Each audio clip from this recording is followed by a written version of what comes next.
She's a fellow at the Center for Policy Research. She's also the director of Land and Rights Initiative India. Namita's research interests are broadly in the areas of property rights, social and economic rights, and she also a research in the domain of law. She has published many articles in academic journals as well as in related volumes. She has taught at Harvard University and the National University of Juridical Sciences, Kolkata, and has lectured at JNU, the University of Bergen, and the Christian, I don't know how to pronounce it, Nicholson Institute. And there's no. That's in Bergen as well. That's also at Bergen. So the list goes on. Today she's going to speak on Land Right Initiative, as she's also the director of Land Rights Initiative India. That I think this is an organization. So her topic is on. So I invite Ms. Namita to come and deliver it.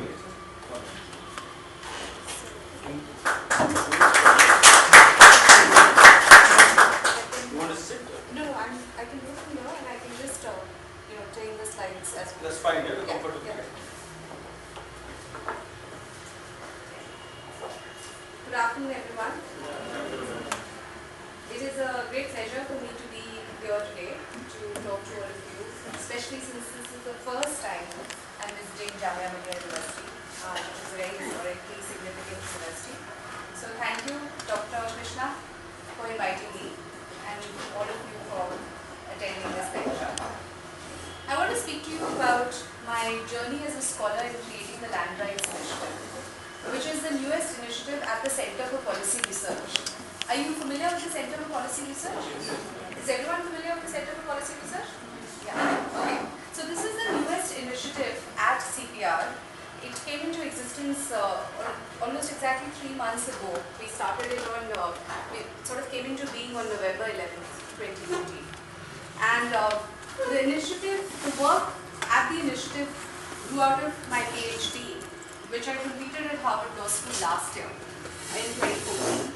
And this project called Land Rights, Environment Protection and Inclusive Development in India, which I have been heading at CPR since July 2013. Now, Pooja, who's here with me, she's a research associate with the project, and we have a few other people. The project, as I said, we started it in July 2013. It is a collaboration between the Center for Policy Research and the Christian Nicholson Institute and the University of Bergen in Norway. So it's an Indo-Norwegian collaboration. You can, I don't know if there's internet here, but you can check out the website for the project and the initiative, the Land Rights Initiative. We also have a Facebook page where we are posting information about the work that we are doing, as well as other information relating to the project. There's no internet here, right? There's no internet. There is Wi-Fi? No. I mean, you can create a Wi-Fi spot. No, that's fine. That's fine. So if we had internet, I would have shown you on the website just the team and the project, but that's fine. So at CPR we have, as I introduced, Pooja, and we have 2 other researchers who are working part-time, and in Norway we have 3 people working on the project. So as I said, the ideas for this project and the initiative grew out of my doctoral work, which is a history of the constitutional right to property in India. But of course, the project as it has evolved involves the collaborative efforts of all of us. So why don't I start by giving you an overview of my dissertation work and my work as a public interest lawyer in India, working on issues of displacement and deprivation as they pertain to land rights, and then say a little bit about the project and what we are doing and what we've done so far. So my dissertation traces the historical evolution of the constitutional right to property in the Indian Constitution from the colonial period up to 1970. And what it does is it examines how state institutions, both in the colonial periods, the British colonial state, and later in the independent Indian state, how did state institutions, the parliament, the executive and the judiciary, manage tensions between the individual's right to property and the community's right to property, as well as the state's power to acquire property for various purposes. So there's obviously a tension between the individual's right to property, state's power to take that property. So it sort of looks at how that was done over this period. And now, of course, as I described in my doctoral work, the motivations of the colonial state for taking away property were different from those of the independent Indian state. The colonial state's stated motivation was the British colonial state's stated motivation was to maximize revenue for the British crown and to consolidate their political rule in India. Whereas the motivations of the Indian state have been different. It has been for the purposes of economic development as well as for social redistribution. And yet what we find is that because there have been significant legal, political and institutional continuities between the colonial state and the post-colonial Indian state, there has also been significant continuities despite different motivations in the way land has been acquired and the problems that it has sort of occasioned. So that was the insight that I had from my doctoral work, and that sort of fed into what we're doing now for this project. So the other thing I want to highlight here is that the one thing that this was the one major insight that came out of my doctoral work. And my doctoral work was sort of motivated by the belief that we have serious contradictions within our Indian economy, polity and society today. Because on the one hand, we had very high economic growth rates of 7 to 8% of GDP. I mean, growth has slowed down recently. Last year it was only 5%, but the decade before that, the 7 to 8% growth rates. But on the other hand, we have 37.2% of our population below the poverty line, and you would have followed, like there was this whole debate about where the poverty line should fall, but whether it is 37.2% or it's 40%, we're talking about 1.26 billion people, so it's a very large number, irrespective, and that's a huge part of the population is below the poverty line.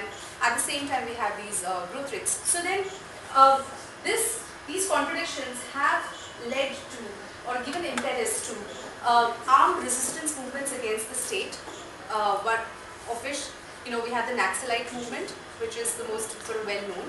And these movements, so there's not only a threat to the stability of India's economic growth, but also to its very existence as a democratic nation. So we have, so questions of land rights and relations and resources are not just crucial for purposes of economic growth, but for our very continuance as a democratic state. So that sort of makes how central this problem is. And the insights from my doctoral work help me sort of understand, that there are these institutional and legal continuities. And with all this work coming together, during my PhD, I also worked as a public interest lawyer in the Mundra region of Gujarat. So during the summers of 2009 and 2010, I worked with an organization called Machimar Adhikar Sangharsh Sanghatan.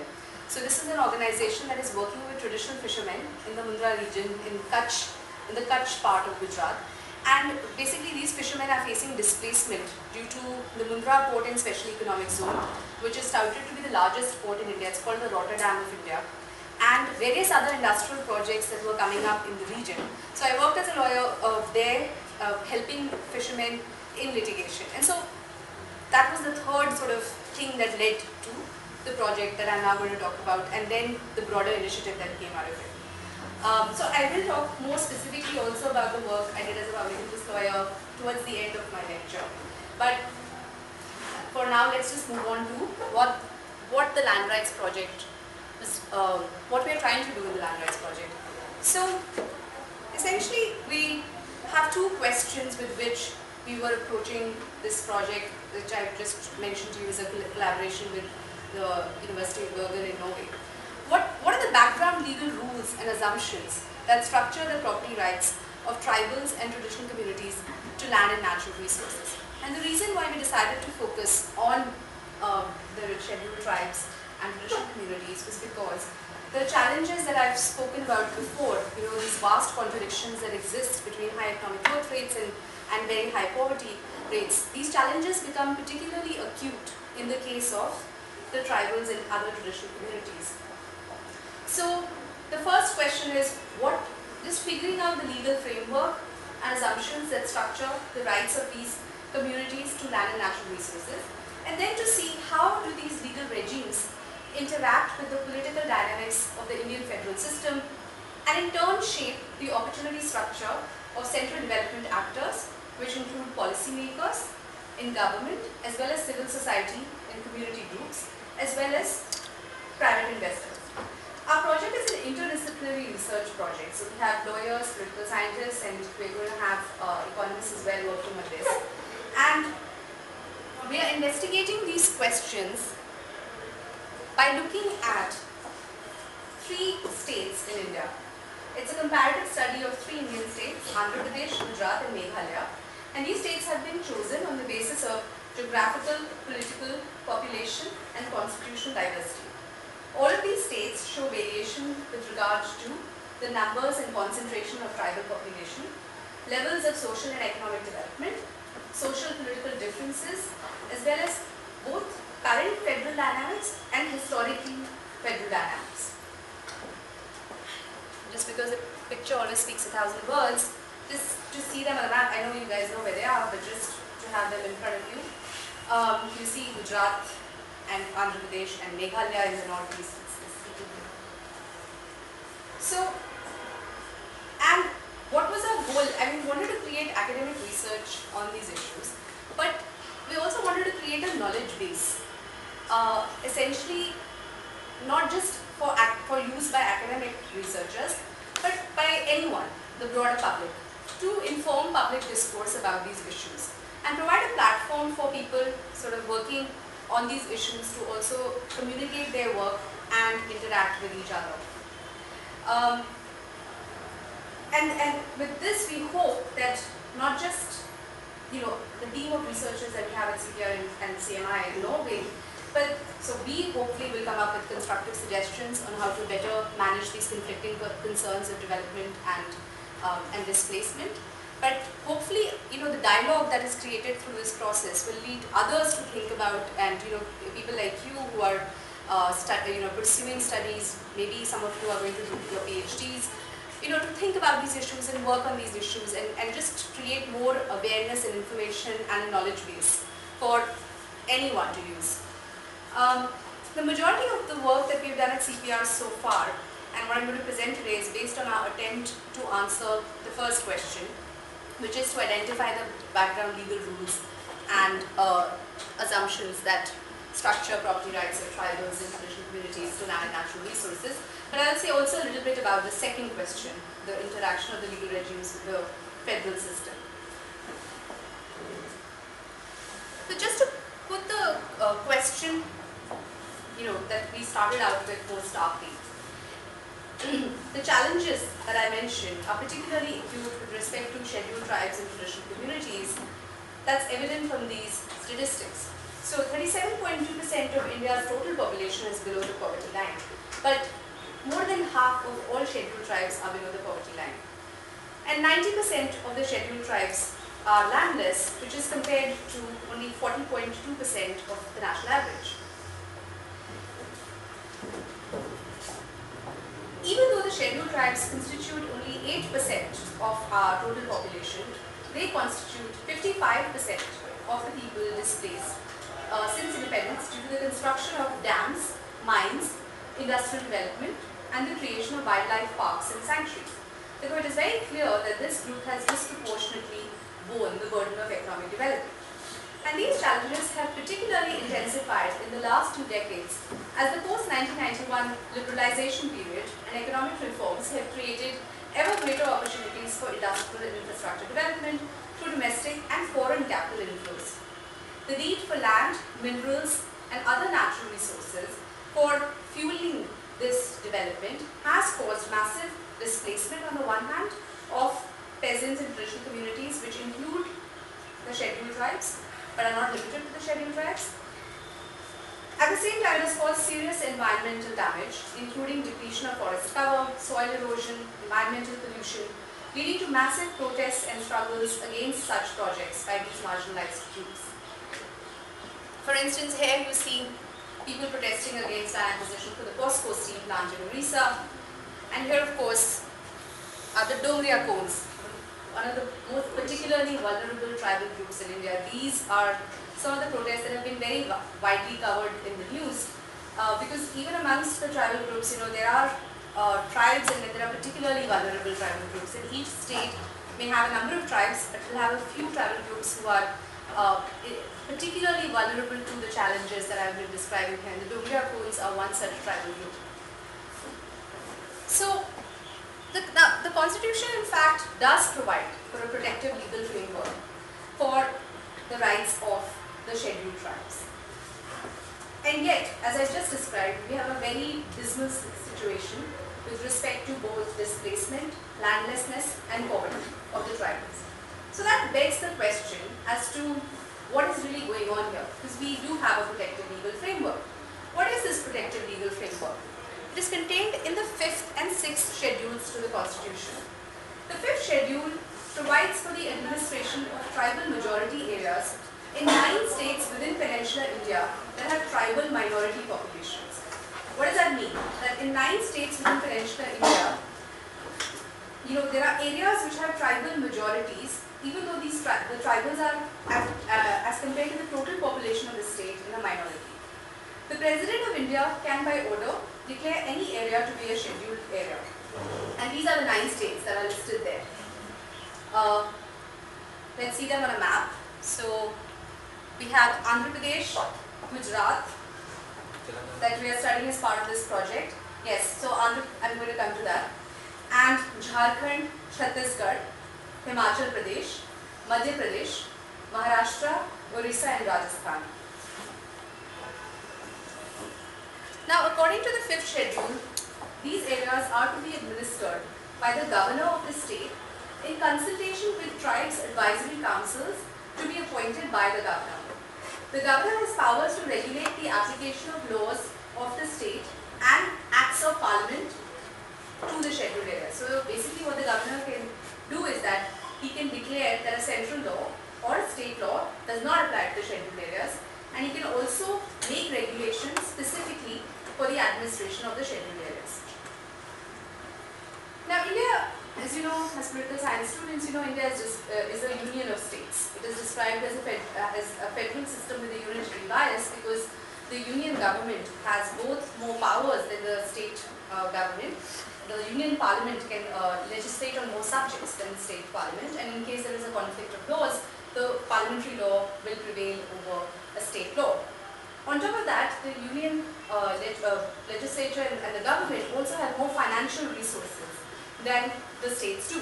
So, putting the feature of administration of the 5th scheduled areas by the president and the governor, the president is supposed to act on the advice of the council of ministers at the center, and the governor is supposed to act the advice of the council of ministers of the state.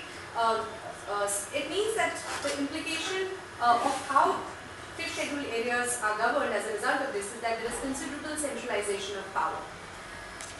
And what this also means is that this legal framework makes it clear that there is no recognition of tribal sovereignty over the scheduled areas.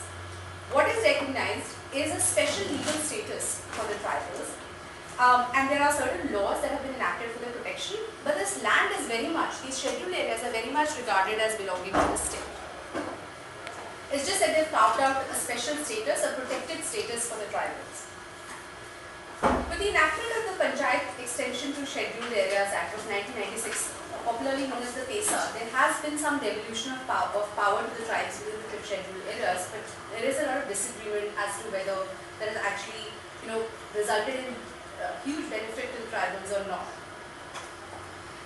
Now, the other thing I wanted to note is that the tribal populations are not just limited to the areas that are demarcated as scheduled areas within the 9 states. Now, if you look at this map, and the lettering is a bit small, but you can tell. So, like the dark green areas are the ones which have 40% or more tribal population, and the red areas are the ones which have less than 5%, right? Now, if we look at, for instance, the 9 states that were designated as scheduled areas, so Uttar Pradesh, for instance, has a tribal population. It could be less than 5%, but it's there. And yet, it's not a state which has been demarcated as having scheduled areas in the constitution. The other thing that needs to be noted, and you can't tell this from this map, but within a state, which has scheduled areas demarcated, so Andhra Pradesh for instance, there, not all tribals will be living in the scheduled areas. The scheduled areas are tribal majority populations, but these lines are necessarily, as most lines are, like the borders of India, somewhat arbitrary, which means that sometimes you would have one part which has a tribal majority population, and just the village next to it may not fall within the scheduled area, and yet it might not have a majority, but it might have a significant tribal population. Which means that in the design of the 5th schedule itself, many areas are actually which have tribal populations and not really covered under the protective framework. So let's now turn to the 6th schedule. The 6th schedule provides a broad framework for the administration of tribal areas in the states of Assam, Meghalaya, Tripura and Mizoram in the northeast. So Assam, Meghalaya, Mizoram and Tripura in the northeast. Now these states, so the 6th schedule provides for a system of autonomous regions and autonomous districts within the districts, autonomous districts and autonomous regions within the districts to be administered democratically by the indigenous tribal population of the scheduled areas. These states are tribal majority states, as compared to the 5th schedule states, where in every state that was listed there, the tribals were in a minority. So if we go back to the tribal map, you can see it for yourself. The dark green, which is 40% and above, are all in the northeast. So these are tribal majority states, and that's why you have a different mechanism.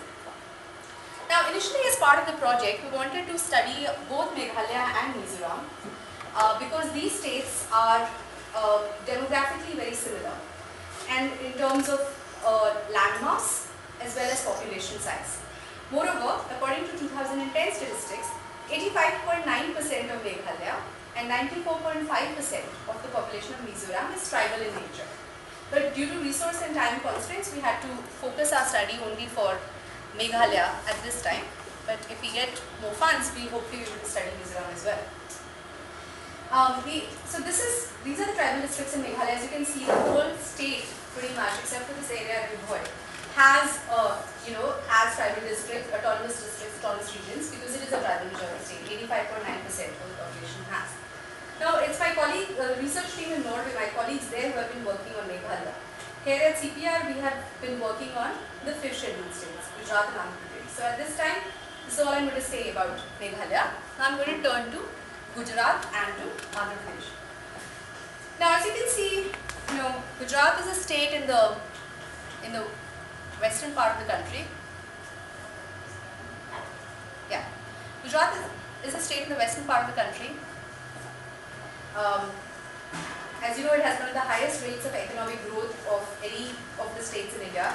It is ruled by the BJP at the state level. It has been ruled by the BJP for about 15 years now.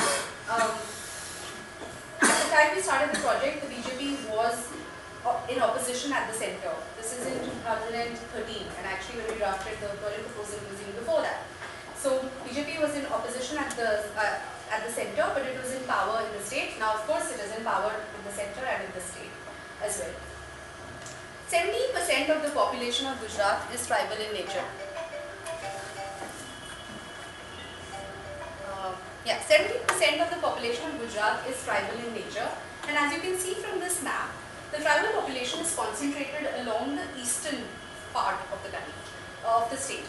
And the work, just because we have map here, the work that I did as a lawyer was concentrated in the Kutch region, here, which is along the western coast of the state.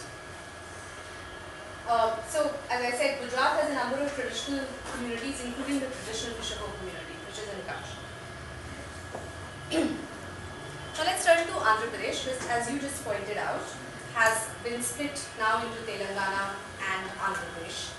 But at the time we started the project was Andhra Pradesh. This is a state where we've actually done a significant amount of archival work, and we've also completed the first phase of our field work. As you can see, this is a state in the southeastern part of the country. It was ruled by the Congress government at the state level as well as at the centre. Now, of course, the political dynamics have changed completely because we have the BJP at the centre, and the state itself has been split, and you have different parties in government, TRS in Telangana and PDP in Andhra Pradesh. And this happened in February 2014. So this was when we started the project. It was split into Telangana and Andhra Pradesh. Now, in here, it's the historical federal dynamics that play a very important role. Telangana, which is this purple part here, was the princely state under the Nizam of Hyderabad, whereas the part which is now AP was a part of the Madras presidency under the British. Now, as you know, when India became independent, apart from the areas that were directly administered by the British, there were also 526 princely states, both big and small, which also became independent. One of these princely states was the princely state of Hyderabad. It was geographically as well as financially an important, big princely state which didn't want to join the Union, but was then forced to join the Union, so that these princely states, some of them voluntarily joined, Hyderabad did not, so it was merged by force. In 1948 is when it was forced to join the Union. In October 1953, the part of the state which is now Andhra Pradesh, the green part, was split from the Madras presidency.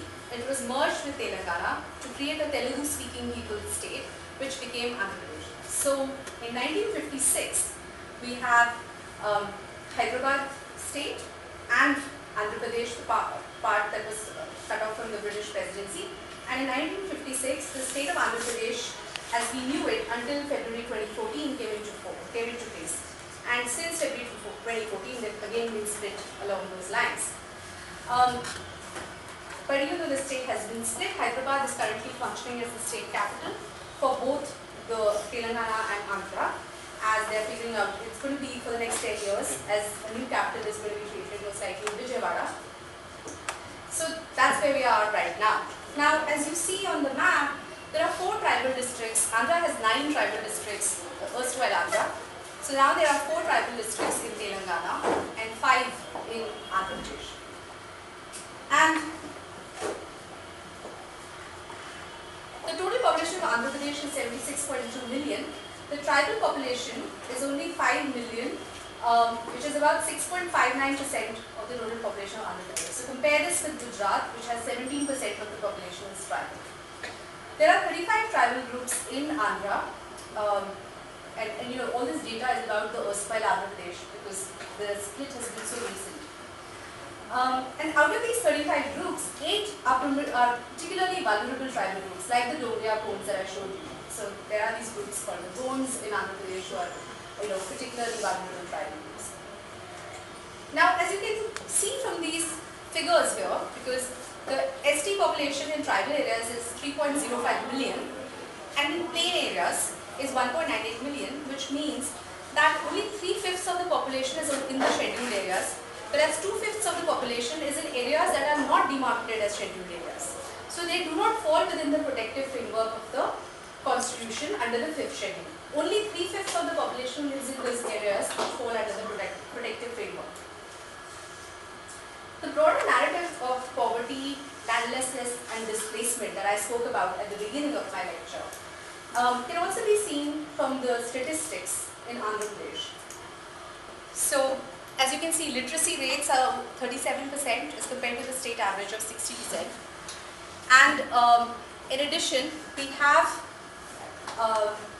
more than 50% of the tribals in Andhra Pradesh. Remember at the beginning I had shown that more than 51% of STs were displaced as a result of industrial development, and that 90% of STs all over the country are landless. So in Andhra, 51% of the scheduled tribes are landless, which means that it is better than the national average.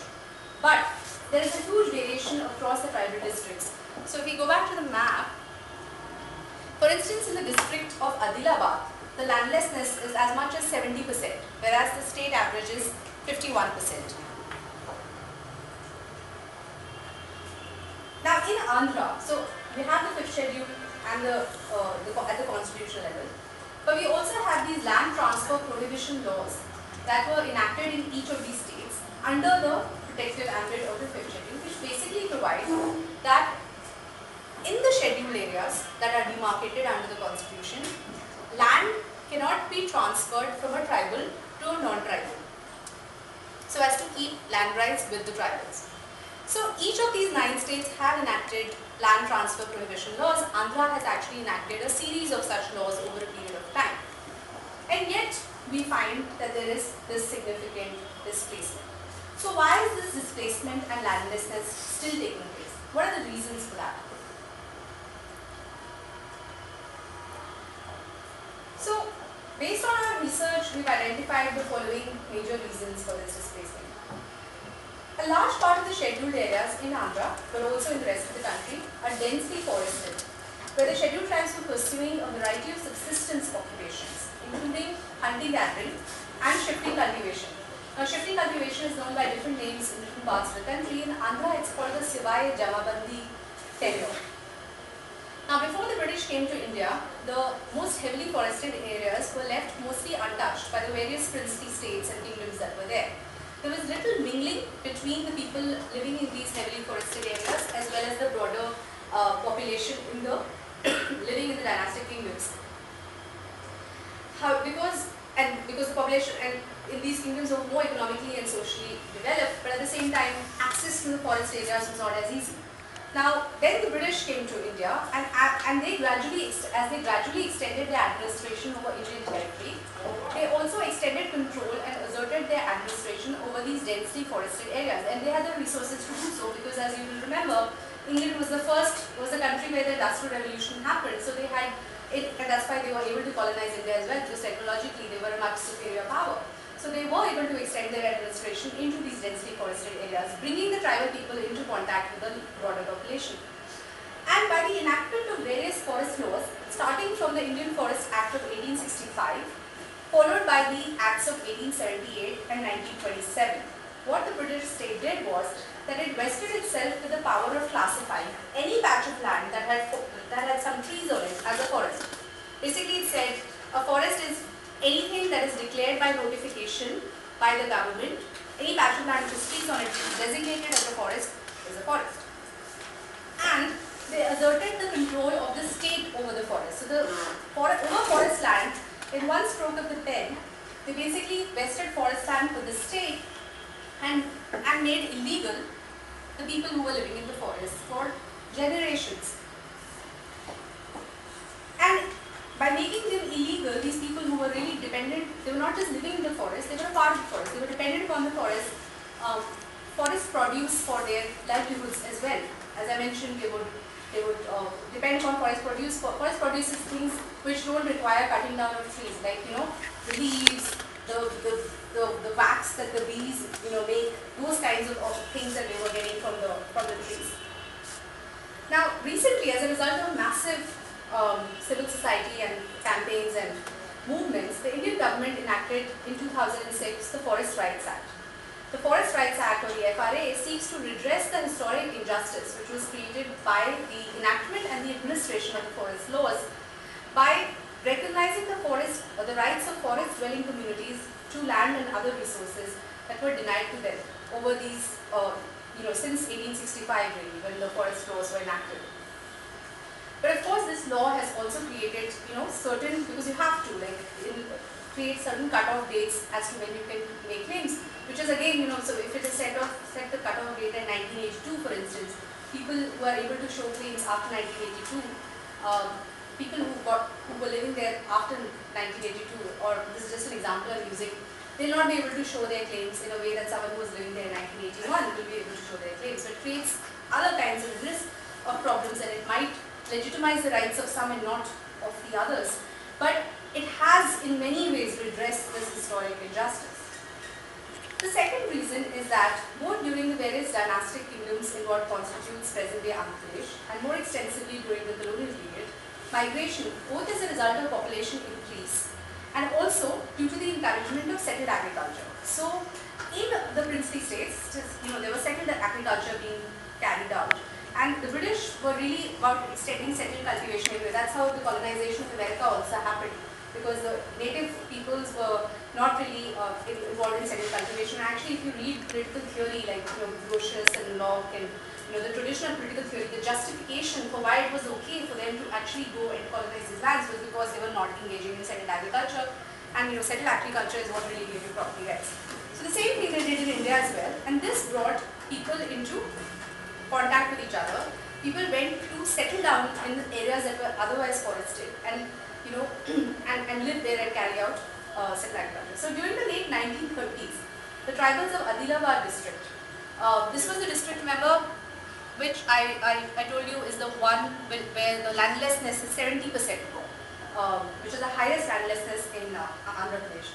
So during the late 1930s, the tribals of Adilabad district were subjected to a dual onslaught.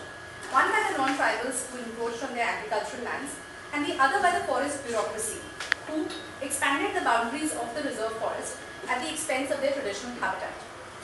However, following extensive work by an Austrian anthropologist called Hemendorf, so this was a gentleman who was interned in Hyderabad as an enemy alien during the Second World War, from 1944 to 1945, while the war was still going on. He was interned there because Austria was with the Axis power, so it was against, it was an enemy. He was an enemy alien. But the Nizam allowed him. He didn't force him to stay in his house. He actually allowed him to go and study the tribal populations as an anthropologist. And based on the work that he did from 1944 to 49, the Nizam instituted and implemented a policy to redistribute the land that had been taken away from the tribals. So under this scheme, 1,60,000 acres of land was distributed, which benefited 12,000 tribal households by the year 1949. But in the 20 years that followed from 1949 to the 70s, many of the tribals had been displaced. So what does this tell us? It shows that the process of displacement is not a linear process. There have been, historically, both attempts to rehabilitate and then again displacement. And we have to bear this in mind, as well as the historical features of each district and each state, because what happened in Telangana is different from what happened in Andhra Pradesh, which will be different from what happened in Gujarat.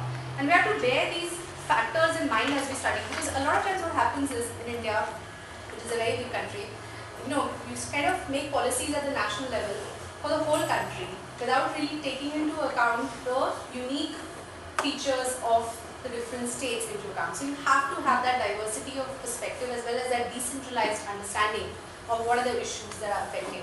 And of course, you can't be completely micro, like it can't be, but there has to be a mix of both. There has to be, the local should inform the center and not the other way around. Interaction with the outside world also brought the tribals into contact with more sophisticated forms of commerce and the market. And that also resulted in alienation of, so the money lender here becomes an important person, and he's an important figure both in terms of peasant indebtedness in rural India. So like the money lender gives you money to do that, you're not able to repay the loan, so your land becomes mortgaged to him and you lose the land. And the same thing happened to the tribals as well, is that's how they lost their land. The other reason, there is a lot of alienation of land due to intermarriage between tribal and non-tribal groups. And often there is not even marriage, but there is this process of concubinage. So often what we find is that you have someone from an upper caste, he has his own wife, and then he has like a tribal woman whom he's only married for the purposes of having rights to the land, because she can hold the land and he can't, right? So there's a lot of alienation because the land is actually being held by him and not by her. So there's a lot of alienation because of intermarriage. And then of course, state intervention. As I mentioned earlier, there is no recognition of tribal sovereignty in the scheduled areas. So the Indian state continues to assert its control, not just in the forested areas, but it has lands within the scheduled areas where it can acquire land for the purposes of various projects like dams, as well as for industrial projects or for mining. They can transfer these rights. They can't transfer the title because that is prohibited under the land transfer prohibition laws. So what they can do is they can lease it to a corporation to work in these areas. So that's how also alienation is happening. To give you an idea, in the last decade alone, 26 irrigation projects were notified in Andhra Pradesh. And the Polavaram project, which you may have been reading about in the news because it's highly controversial, is estimated to submerge 94,357 acres of land in the scheduled areas, of which there are 276 villages containing 44,574 families, as well as 3,223 hectares of forest land. And so, so each irrigation project has a huge cost that comes with it, and again results in alienation of the tribal lands. And finally, mining. as I said, even with the creation of the 5th schedule and various land transfer prohibition laws, the British state has always asserted the right, and the Indian state has continued to do so, the right to all the resources under the soil. That still belongs to the government. This is why, you've been reading about the coal scam and the allocation of licenses to mining. Why is the government licensing the mines? Because it has always retained control to all the resources under the soil. Now, and to give you an idea of mining, between the period 1980 to 2008, so this 30-year period, the total land diverted for mining is 16% of all forest land in India. That is the amount of land that we've lost to mining. Now, so from what I've said so far, it is clear that we have some laws. There is a legal framework, the 5th and 6th schedules. There are these land transfer prohibition laws to protect the rights of tribals. But at the same time, we have a variety of other laws that, the 19th century forest laws, the 1927 Forest Act, which are also still in force, which also deprive the tribals of their rights and rights to land and natural resources. And because these laws have continued, so that's one major problem, is that, the 5th and 6th schedules are not operating in a legal vacuum. There's a whole bunch of other laws that are affecting their operation. That's one problem. And secondly, even with respect to the protective laws, because laws don't operate in a vacuum, there is considerable failure in the implementation and administration of the laws. And it's what we are bringing out is that lots of people have written about the failures in the administration and implementation of the law, and that's very important. That's a big reason. But what we are bringing out is the fact that these laws are already skewed against the benefit of the tribals because they are operating in a much broader framework. And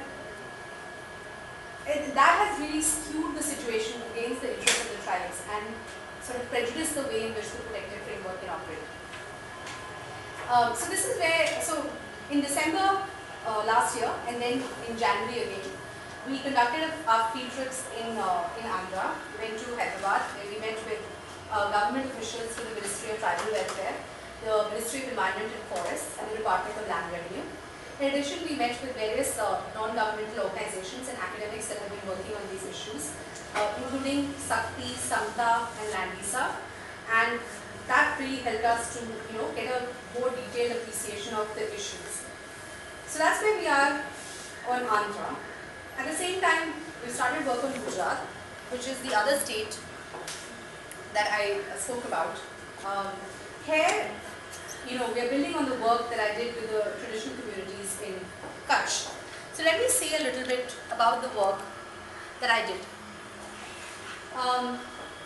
So as I was telling you, I worked with Mas, who in turn was working with the traditional fisherfolk community in Gujarat. Now the fisherfolk community is not a scheduled tribe community. It's a community, most of them are Muslim actually, and they have 14% literacy rate.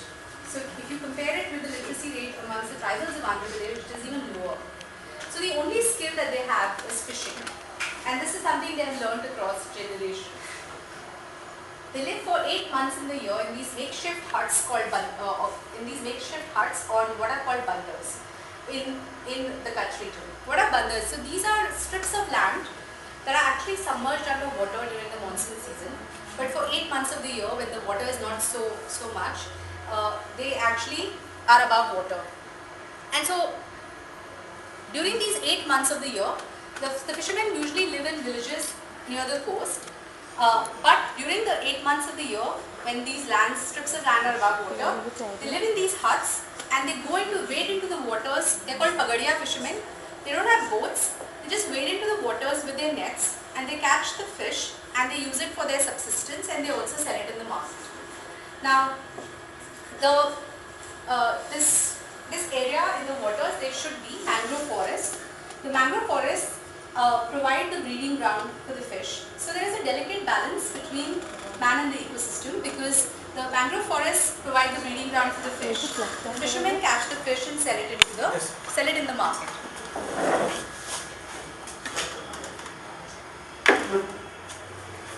In this picture you see traditional Pagadia folk protesting against illegal construction